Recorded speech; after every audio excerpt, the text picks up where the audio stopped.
Hello, one and all, and welcome to Maximum Gold. Nate Maxon here, and our beloved host of the show. Here he is, the one and only Mr. David Gold. David, how are you doing? Yeah. I can't complain, other than choking on a piece of shrimp right now. We do all our complaining before we go on the air. Oh yeah, I was like mid-complain sentence when you hit the live button. David thinks I'm just trying to get him to shut up. Well, I want to welcome everybody to Maximum Gold. We have not done an episode in quite some time. Our schedules always conflicting. Me with everything with my job and the WrestleNet Radio Podcast Network, and David with his job and the Asylum and the Virtual Asylum and the AsylumWrestlingStore.com. By the way, check that out. But we do like to get together periodically and discuss something that we both love, and that is professional wrestling. Oh yeah, it doesn't matter if you could sit through 1995 and 96 WCW and WWF. You can watch any wrestling. Yes, you can. A lot of that stuff is I like it just because it was what I watched when I was younger. You know, you have an affinity for the things that you watch when you're younger, what you grew up with, and everything. And that 95, WCW 95. Oof, we could do 2 hours. Well, you know what? I enjoyed the Dungeon of Doom, but I was probably the only one. It was so silly when Hogan showed up in the dungeon in his tights, and man. Oh man, but that was it made it feel so 80s though, the way they filmed it and everything. Yeah. So it didn't even feel like, hey, we're only 5 years away from 2000. You know, It felt like, this is like 84 again. You're literally less than a year, or a little over a year away from the NWO, of just the business being a completely different thing. But then within 365 days, it's crazy. Yep.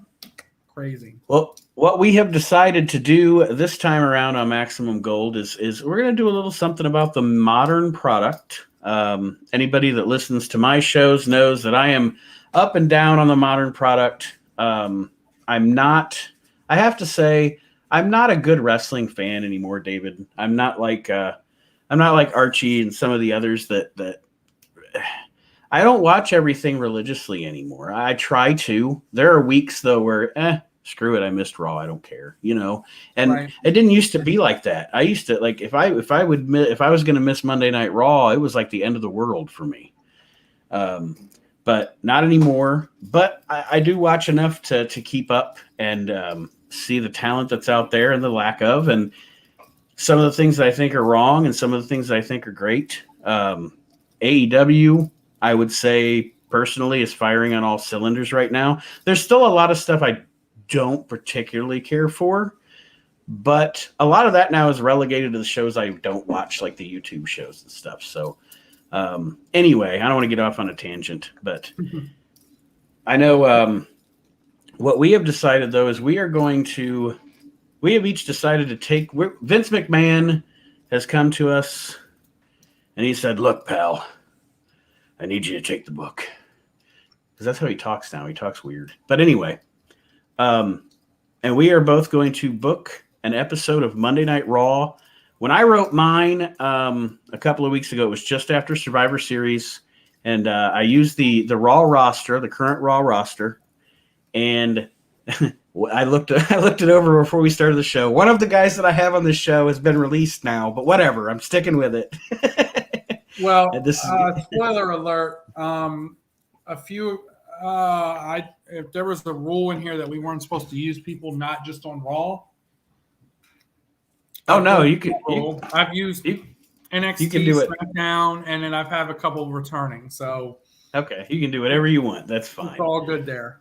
It's your show. You got the book. No, I did not put any AEW talent on there, or any people that would not show up like CM Punk. I mean, come on. Right. Be a little realistic here. Do you want to go first? Actually, I'll let you go first. Okay. All right. So I'm a nerd. I even broke this down to like times of the segments and how long the matches were and et cetera, et cetera. And thinking realistically, even though I despise the fact that Raw is a 3-hour show. I think a wrestling show should be no more than 2 hours long. But I went with, okay, if I'm getting the book from Vince McMahon and we're working for NBC or USA or whatever, they want a 3-hour show. So I did a 3-hour show. So here's how we start. Opening segment, the tag team champions, Randy Orton and Matt Riddle. Matt Riddle has taken Randy Orton has taken Matt Riddle on a trip to Hawaii. So throughout the show, we are going to see Matt Riddle and Riddle and Randy Orton hanging out in Hawaii. They're sitting on the beach. There's a little luau going on. Obviously, Riddle's trying to get Orton to participate in some recreational activities. And then we cut to the arena, and what is her name? The girl that's, I can't read my own handwriting. Sonya Deville comes out, and she talks about how, this is going to be a new historic Raw. Things are changing. I'm not doing like the Vince Russo thing where I get to come out and be an asshole on TV. But about a 3-minute segment here, and she announces, because if I have to do 3 hours of Raw, I want to do something different with the first hour. So Sonya announces that she is now in charge of the first hour of Raw, and the first hour of Raw is dedicated to the women of WWE. Oh, nice. Okay. So every single week, the first hour, it's 1 hour of women's wrestling, and that's what I'd kind of do. I'd kind of put that division into its own capsule there, and then obviously the women would still be on the pay-per-views like normal. But they get their own hour. We start the hour off with a 5-minute match with Nikki Ash and Rhea Ripley defeating 2 locals. We don't use the word jobbers here. Then Bianca Belair comes out, talks about Becky Lynch, because like I said, I'm coming out of Survivor Series here. Zelina comes out to talk shit to Bianca and challenge her to a match later on. And then Becky comes out and talks shit about those two, and that the winner can get a shot at the title. That's is Teddy Long about to come out? Player, we're going to have a tag. Listen here, Bex. We about to have a tag match, player. With the Undertaker. Oh, he's retired. Oh, yeah. Then I actually am a big fan. I don't know if you are or not. I am actually a big fan of Doudrop as a wrestler. I think it would have her name originally. Oh, absolutely. I totally agree. But she's awesome and has a lot of potential. But they need to nix that name in a heartbeat. Mm-hmm. Sounds like, I'm not trying to be rude, but it sounds like Vince went to the restroom and was like, Doudrop. How? Blop, blop. Yeah, blop, blop, Doudrop, pal. I mean, look, and no offense to her at all. She's great. And maybe that name is good, and maybe it will end up being good later. But right now, no, I'm not down for the name. Then, I'm going to have her have a good competitive match with Tamina, and Doudrop goes over that. And then in the main event of the first hour of Raw, the women's segment, Bianca Belair goes over Zelina Vega in 14 minutes, and then Becky comes out and attacks Bianca because I am still rolling with that feud, and I am going to get the belt back on Bianca, spoiler alert, because I think as much as I like Becky Lynch, I don't think that Bianca ever should have lost the title yet. She's also I'm not a fan of the heel run. I mean, she was so over as a face, and you could have made Bianca the heel and it had a feud for a few months and have Becky chase the belt, and it would have been better. Absolutely. Yeah. Absolutely. Bianca has so much talent and so much potential to be that star that is, and I'm not saying that Becky and Charlotte are ready to retire yet, but I'm just saying they're getting to the point probably in their careers where, what happens, as much as huge talents say, I'll be with the WWE forever, movie contracts come up, things like that. Mm-hmm. And some of those ladies like Becky and Charlotte are probably at some point going to be moving on, and Bianca is definitely, to me, somebody you want to build your future around as far as the women's division goes. In my humble opinion, she would be a great heel if you wanted to make her. Yeah. She was initially in NXT, wasn't she? I believe. Maybe a tweener. Okay. I'd say she was more like a in between. The second hour of Raw, I have another segment here with Randy Orton and Riddle chilling on the beach in Hawaii. Orton seems a little more relaxed. This sounds a lot like Kane and Daniel Bryan. Sounds like what? Team Hell No segments. Yeah. Kind of. Showing the opposites of their personalities. Mm-hmm. And then I'm going to have a tag team match to start hour number 2 of Raw. It is Alpha Academy defeating Apollo Crews and General or Colonel or Captain or whatever Aziz in 10 minutes. And then not to cut you off, but what? Oh no. Apollo Crews was, I don't know what happened there, but the dude was like, people were booing him to shreds. And he was doing great. And then he wins the IC belt, and you have him over the mountain and then flatten him. It's like, I don't understand it. They do it to so many people so much. You know, they only let him get so far, and then they push him back down again. And I don't understand it. I think at some point it goes to a mentality, and I don't know that it's even necessarily Vince. I don't know. I mean, they do say he has the ultimate say. So I guess, you know, the blame lies with where the buck stops, but it's almost like they don't want anybody to be bigger than the brand. Mm-hmm. They want it to be WWE and not, you know, Bobby Lashley is the biggest star or AJ Styles is the biggest star, because everybody, no matter where they're at on the card, seems to get so, like, you know, with Drew, he was so hot and then they cooled him off. You know, to people like that, I don't know. It just seems to me that everybody gets that treatment, and that's not the way to build a star. You don't get Stone Cold Steve Austin, The Rock, by doing that to people, because then the crowd doesn't view them seriously. You know what I mean? They just view them as a piece of the puzzle and not a huge star. And what they did well in the 90s was, in the early 2000s, for example, when Stone Cold, big example, when he wasn't in the main event scene, he was still feuding with Scott Hall, right? Where Rock was feuding with Hogan. They would still place them in meaningful mid-card feuds to be able to build them back up later on, back into main event. Yes. Instead of, even if they weren't the main event or the champ, like when Triple H had the belt for a while and The Rock and Austin weren't, they still had meaningful feuds. Like Rock went and feuded with Booker T. You know? Right. So, and this isn't an insult to D'Lo, but it would be like The Rock being in the main event at WrestleMania, and then he loses the title, and then he gets in some meaningless feud with D'Lo Brown for 3 months. You know, the European belt. Right, yeah, knocking him back down again, and again, that's not a knock to D'Lo. Yeah, I'm just saying I think that's a good example of what you were trying to say there. Yeah. No, unless you were pushing D'Lo to the moon, and then you build D'Lo up, then you put The Rock in a feud with him. Then it would make sense. Right. Yeah. The WWE champion Big E out to the ring, talks about the fact that he's got a bunch of contenders back there. People have been mean mugging him. He's the champion. He's got a lot of great talent nipping at his heels. This brings out Kevin Owens, who cuts a promo talking to Big E about wanting the title. But then out comes the former champion, Bobby Lashley. Same deal. Talking about how Owens doesn't deserve a title shot. When's the last time you were in the title picture? AJ Styles and Seth Rollins follow suit. They come out. And Adam Pearce comes out. He's going to top Sonya Deville. That hour of women's wrestling was pretty good.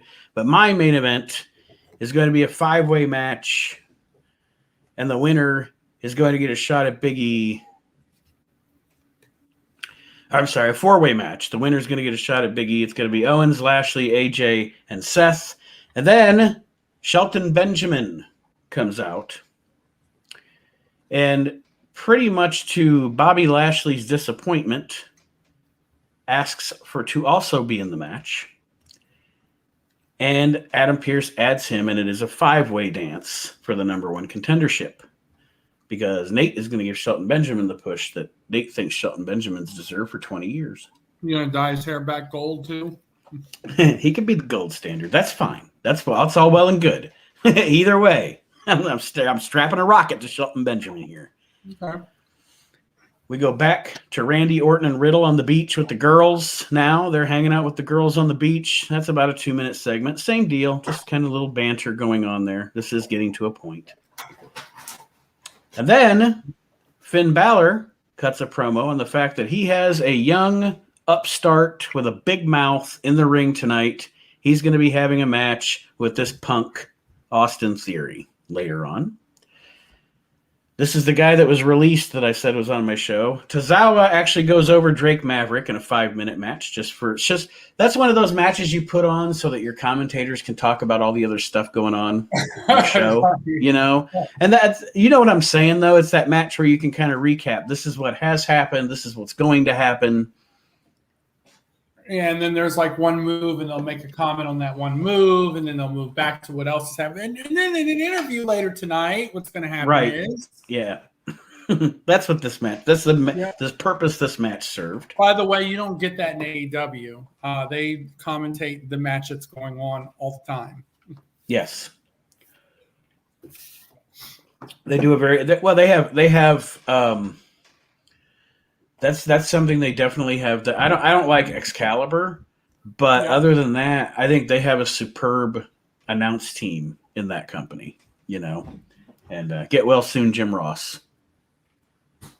Yeah, he's had his 10th treatment today, I think, or 11th. So he's already wow. Yeah. He posts every day on his Facebook. I think he. I don't know if he travels with them or what, or if he hasn't been on the show, right? No, he hasn't been on the show. I don't think he's coming back to the show till like the last show of December, I believe is what he said. So he'll probably have all his treatments done by then. He's been doing like a treatment, I think, almost every day. That's got to be tiring. Yeah, I don't know what the difference. I don't know if it makes you as tired or nauseous. I know I can't speak.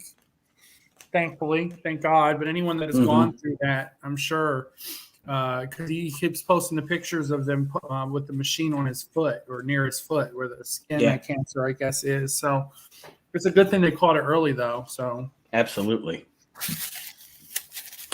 The next match, Cedric Alexander loses to Rey Mysterio in 10 minutes. Then Riddle and Randy Orton, they both seem like they're a little... how you say to the wind, a little 3 sheets to the wind here. They're hanging out on the pier now. And Randy, I forgot to say, he invited the camera crew because he wanted to document RK Bros' vacation in Hawaii, celebrating the fact that they're the tag team champions, et cetera, et cetera. Because I always like to put logic in this shit. I hate when there's just a camera for no reason. You know, why is there a camera here? I like for things to be explained.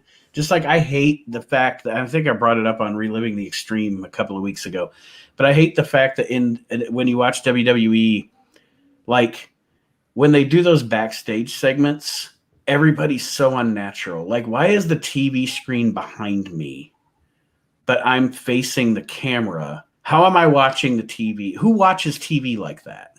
Like, it's little things like that bother me. Anyway, the hour 3 starts here with Finn Balor and Austin Theory. It's a great 22-minute match. I'm a big fan of Austin Theory and Finn Balor both, so I think they'd have a great match. Balor goes over, hard-fought victory, and then he is going to show respect to Austin Theory.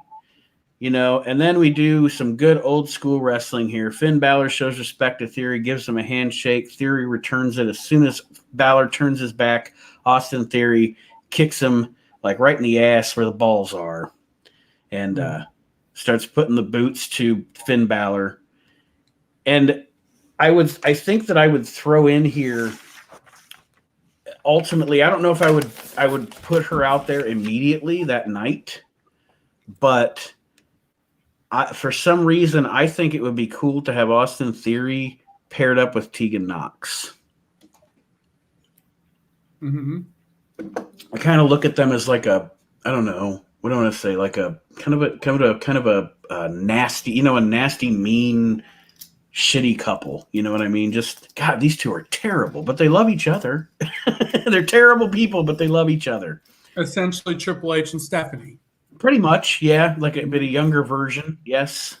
Yeah, just like they've got each other's back, but they just are just terrible to everybody else.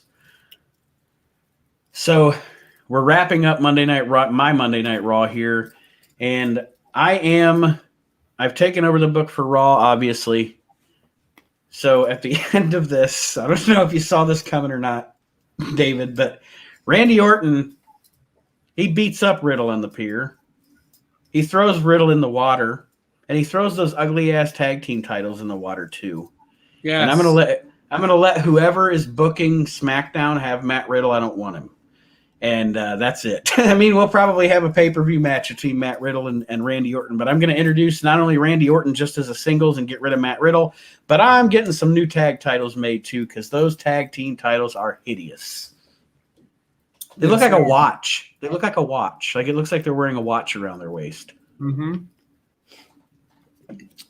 I hate them. Yeah, me too. And then the final match of the evening, my 5-way number one contenders match: Shelton Benjamin, Bobby Lashley, Kevin Owens, AJ Styles, and Seth Rollins. 20-minute match. And of course, again, classic old school booking, Shelton Benjamin goes over in this match. He's going to get the title shot. And of course, he has to pin Bobby Lashley to win the match. And there it is. That's my Monday Night Raw. All right. I hope you enjoyed. I hope everybody enjoyed it. All right. We will start mine. So I named mine Golden Raw. Of course. And in little quotations, I put, "This is a 2-hour Raw." Great minds think alike. I went back to a 2-hour Raw. Well, I'm not done yet. Wait until you hear some of the stuff. So, opening scene, the original Raw theme plays from the Attitude Era. Mm-hmm. Then it flips to the Underground Nation Raw theme. Pyro goes off, fans pop, all the lighting has been changed. It's all the original stage, and on the bottom of the Titantron it says WWE.com, bite this. Nice. So it's all changed. It's not Attitude Era because obviously we have to be PG, but we give it a little attitude kind of theme. So the announce table is completely empty. No one's at the announce table. So people are shocked. There's no one opening the show. It's real quiet. Theme music plays, and out comes our first special commentator of the night, Mick Foley. Mm-hmm. He grabs the microphone and welcomes the fans for tonight, of course, referencing the city they're in for a cheap pop. And then he goes and has a seat. So for one night, even though Foley hated commentating with Vince in his ear, he's going to have me in his ear, so he decided to go ahead and do it. Mm-hmm. The next theme hits, and it's the original ECW theme, and out walks Joey Styles. He will also be a guest commentator. So I have Mick Foley and Joey Styles as your Raw commentators for the night. So I kind of booted away Michael Cole, Lord, for good reason. And Joey Styles says, "We're ecstatic to be here." And then Mick Foley says, "We all hope to have a nice Raw. Instead of have a nice day, have a nice Raw." Mm-hmm. So Paul Heyman comes walking out on the stage, no theme, with the microphone in his hand. And he says, "I am Paul Heyman, and normally I'm in the corner of the tribal chief. But tonight, I'm your Raw general manager, and tonight I will be making all the matches. But first things first." So the lights cut out for about 3 minutes, because that's how long it takes, right, to do what I'm about to do. The lights turn back on, and there's an elimination chamber around the ring. Oh, right.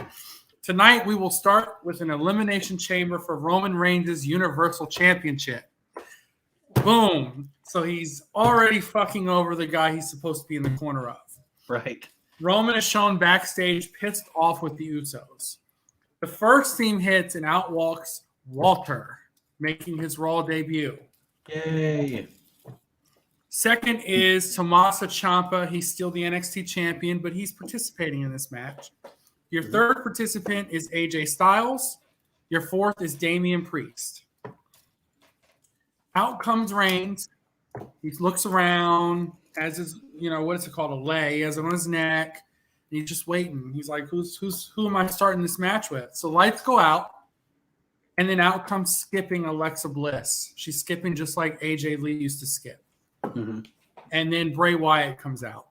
He returns, but he comes out to the Wyatt family theme. So he's not the Fiend anymore, but he's Bray Wyatt.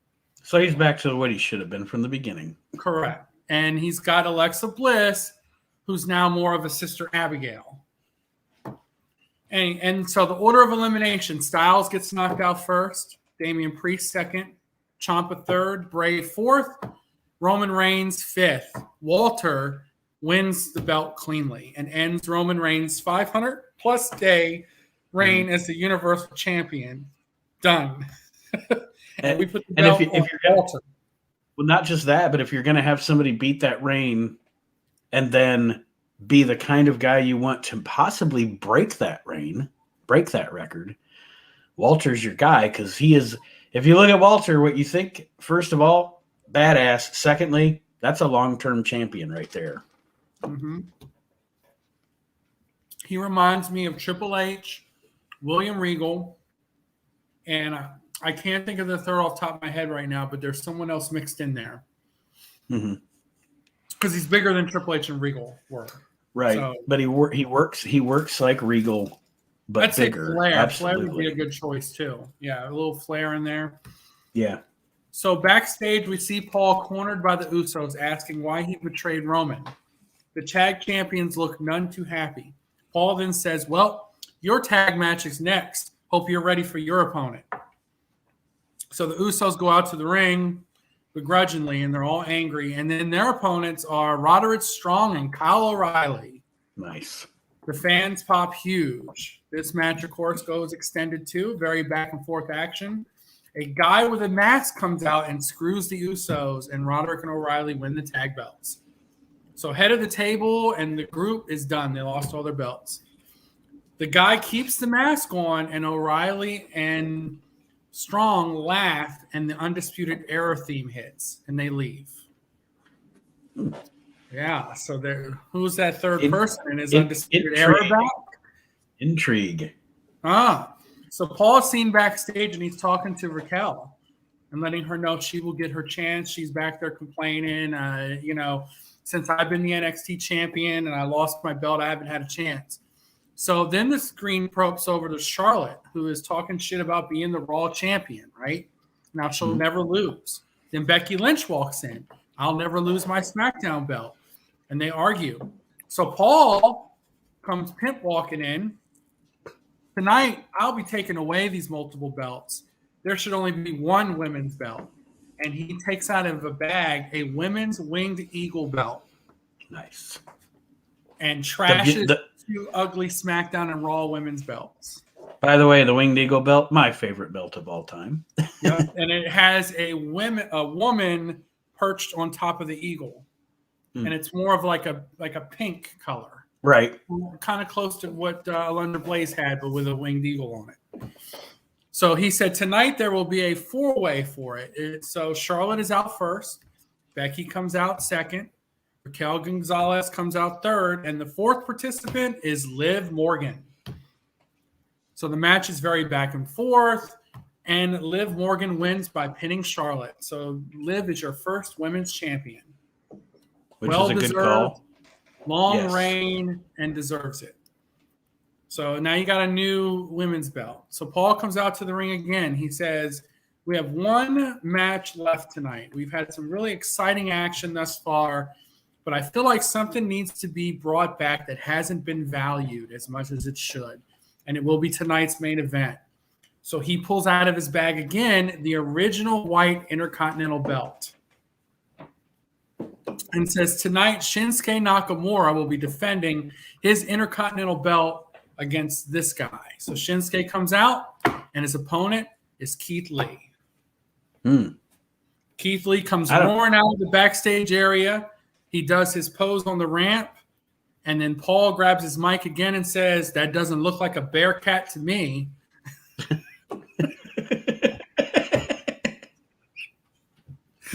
Shinsuke makes his way out, They battle for about 30 minutes. They have a tremendous match. Keith Lee's about to win, and 5 guys come running out from the crowd.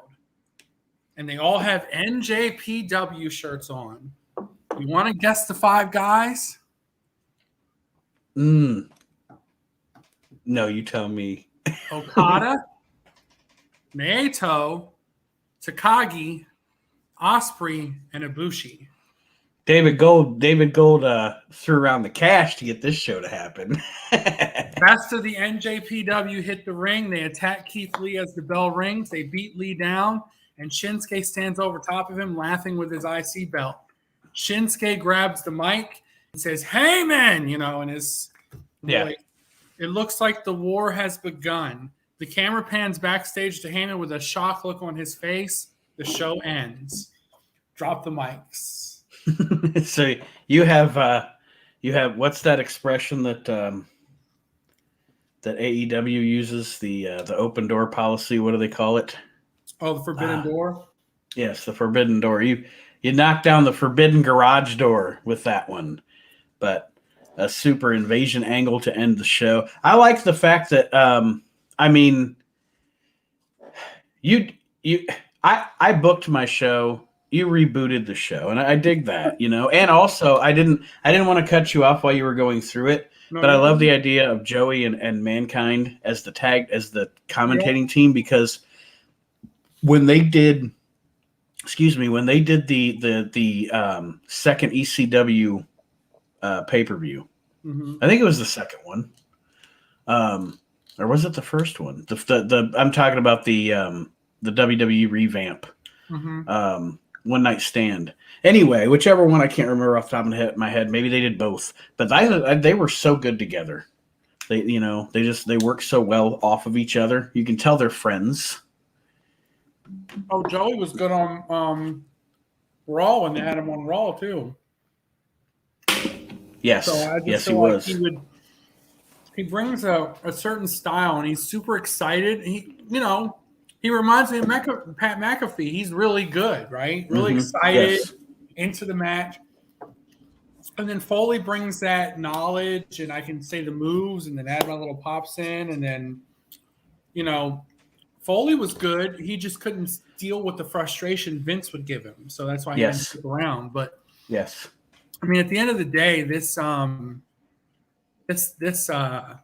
I did reboot it, and I used some facets of returns. I know I had 3 returns in one night, then I had an invasion angle in one night, then I changed 2 belts. I mean, but you could keep this going, because you got to think about it. You didn't use half your talent. Right. There's a lot more folks that can be used, and you kind of mixed in some NXT folks. You mixed in a couple SmackDown people. You could do the same on Raw. I don't think they're really, in my opinion, it doesn't need to be 2 sets of belts. They don't value the Intercontinental belt like they used to. The Intercontinental belt is supposed to be the belt that you use as the stepping stone to get to the WWE World Championship. Exactly. Right? I mean, every guy or girl, guy, obviously, because there hasn't really been any girl IC champs except China. Who's probably the only one I can recall. And I think she won it from Eddie Guerrero and Jeff Jarrett. I think she won it twice. Yes. Right? Twice? Yes. Yep. You list the names. What did Macho Man win first? IC belt. What did Hogan didn't win the IC belt? I get that. But Ultimate Warrior, what did he get first? IC belt. I mean, Bret Hart. Shawn Michaels. IC belt. Shawn Michaels, IC belt. Razor Ramon. Stone Cold. The Rock. I mean, now Razor Ramon should have won the world title. I mean, he should have had a run. Don't get me wrong. And I think, did Diesel have the IC belt? Maybe. Yes. Yeah, because Diesel was the only man to ever win all 3 titles within the span of a year. He also beat Bob Backlund in like 5 seconds with a jackknife powerbomb. What a way to kind of destroy Backlund, even if it was at a live house show. But they just don't. I mean, Shinsuke doesn't defend it that often, which, I mean, I'm not against doing once every couple of months defenses as long as you build a story with it. But you're not building the story with it. No. Like, it's like, okay, if Lesnar defended the belt 6 times a year when he was champ, That's as many times as Hogan would, if not less than that. Because I mean, Mm-hmm. you only had four pay-per-views at one point, then 6. So I mean, but you built months of stories, like months. Like the Hogan Andre story went on for months before it hit WrestleMania. Oh yeah, yeah. Like, Or look at Hogan and Savage. They told that story for a full year. mm-hmm. You know, when you think about it, they united at WrestleMania 4, and they told the story of the Mega Powers, and then the Mega Powers exploding to WrestleMania 5. Literally a whole year telling a story between those two guys. You got lust in your eyes. Yeah. Yeah. I saw you looking at her, Hulk. What are you doing? Let's get And it was some of the best shit they ever did.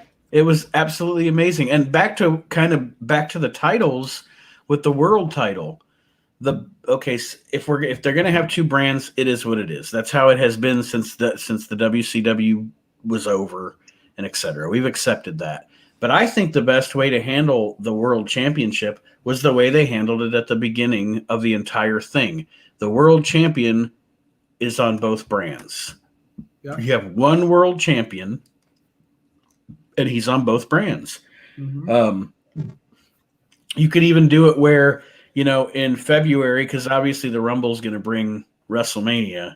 So your winner of the Rumble is going to face the champion at WrestleMania. But you could even have it where, okay, February is going to be the opportunity for Raw. We're going to have a number one contender from Raw. Then you have your WrestleMania match. Then come May, then you've got your number one contender from SmackDown. June, it's Raw's month again, you know. And you could throw your money in the bank in there also as kind of a hot potato and like a surprise kind of thing. But I definitely think one world champion is the way to go. Yep. One world champ, one IC champ. I can understand NXT having its own belts. I get that. Okay, cool. Whatever. Because it's a different brand, really. Right. Unless you're going to, I just don't think you need to. I used to like it back when SmackDown and Raw first started. And and the fans are excited because they're like, oh, I get to see The Rock on SmackDown or The Rock on Raw. You know, and I kind of get they don't want to overwork them. I understand that, but you don't always have to have them wrestle. You can do segments, or you can have the matches on certain cards, and they just make an appearance on the other card. But I'm not a fan of the double belts. I'm not a fan of how the belts look. I don't think they have the prestige they used to have. I don't know. They're all glitzy. Like they even messed up the IC belt, and it's weird. Only belt I like is a North American belt. Right. They'll probably mess with that soon, you know? So, I mean, it's kind of bad when your best looking belt is on the NXT brand. Yeah. Yeah. Yeah. So it's not even your main brand. Yeah. Well, I think that a little inside baseball, ladies and gentlemen, here in my area, we have storms and stuff rolling in here in West Central Ohio right now. And a few times while you were talking there a little bit ago, David, it started to do the thing, show me that my Wi-Fi wasn't great and all that jazz. And so before we aren't able to give our parting thoughts this week, let's do that. It has been great to get together with you and do the show. Hopefully we can do more of them more frequently. As like I said, life just happens to the both of us, everybody. We apologize, but I really enjoy doing this show. I say our next show we should do